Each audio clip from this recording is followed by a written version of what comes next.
ke dalam video ini, saya ingin bertanya, teman-teman tahu nggak sih apa itu supervisi pendidikan?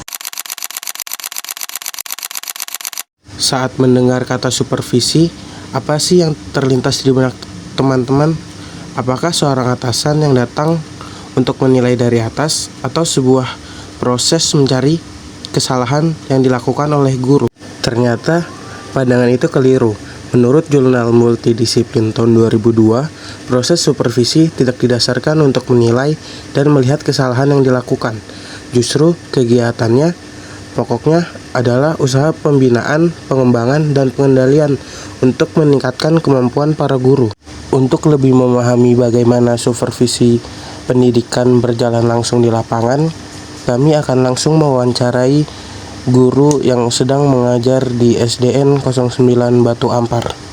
Assalamualaikum warahmatullahi wabarakatuh. Sebelumnya perkenalkan, kami dari kelompok 7 yang beranggotakan saya sendiri yaitu Reza Aditya dengan NPM 2023 14500 652 dan teman saya. Dan saya Kairunisa dengan NPM 2023 14500 Saya Rizka Prilanisi dengan NPM 2023 14500 615.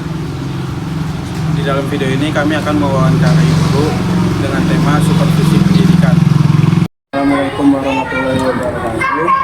Kami dari kelompok 7 ingin melakukan wawancara tentang supervisi pendidikan untuk tugas mata kuliah profesi pendidikan. Kami sudah bersama narasumber kami yaitu Bu Neri. Apakah Ibu punya pengalaman untuk atau terlibat di supervisi? Itu gimana Ibu?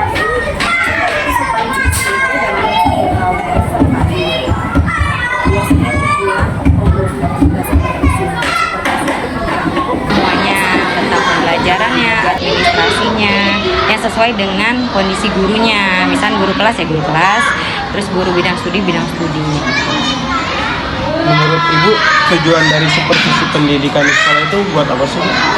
Tujuan supervisi itu untuk pengembangan kita sebagai guru, ya. Dan nanti pengembangan itu juga untuk biar pembelajaran kita di kelas itu jauh lebih efektif bagi anak-anak. Kalau supervisi itu bisa membantu meningkatkan kualitas mengajar atau gimana? Sangat bisa meningkatkan. Karena nanti hasil dari supervisi itu akan didiskusikan bersama-sama rekan guru, supervisornya juga. Berarti kalau tahun ini masih di bulan depan ya Bu supervisi? Ya betul. Mungkin untuk saya Baik, yang selanjutnya Ibu, bagaimana supervisi pendidikan dapat membantu meningkatkan kualitas pengajaran? Nah itu tadi dari proses pengembangannya dulu, dari pelaksanaan, perencanaan, semua sama tindak lanjut. Jadi perencanaan, pelaksanaan, dan tindak lanjutnya. Kalau perencanaannya itu kita harus melengkapi administrasi yang ada di supervisinya apa. Lalu untuk pelaksanaannya kita terjun di KBM-nya, bagaimana untuk pembelajaran ke anak-anak, metode apa yang kita pakai, seperti itu hasilnya bagaimana. Dan tindak lanjutnya ini biasanya direfleksi kita bersama rekan sejawat atau bersama dengan ibu kepala sekolah. Baik, yang selanjutnya apakah dalam supervisi kepala sekolah mencari kesalahan? Tepatnya bukan kesalahan, tapi mungkin ada kekurangan. Misalkan saat pembelajaran lupa menyampaikan tujuan pembelajarannya. Lalu saat selesai refleksi lupa merefleksikannya ke anak-anak. Seperti itu. Selanjutnya, bagaimana keterlibatan guru dalam merencanakan supervisi akademik di sekolah? Ya, itu sangat terlibat. Contohnya dari perencanaan, kita buat perencanaan RPP itu harus berdasarkan kondisi anak-anak. Karena kan di setiap kelas itu pasti ada anak yang ABK atau anak istimewa. Jadi itu juga harus kita buat. Bagaimana metodenya juga berbeda dengan anak-anak pada umumnya. Seperti itu. Selanjutnya, menurut Ibu supervisi yang baik itu seperti apa? Supervisi yang baik itu menurut saya yang sesuai dengan kondisi yang ada di kelas dan guru tersebut. Selanjutnya, apa tantangan yang Ibu hadapi dalam proses supervisi pendidikan? Tantangan tantangannya adalah waktu yang terbatas. Karena kan setiap supervisor itu satu hari itu tidak hanya satu kelas, biasanya beberapa kelas.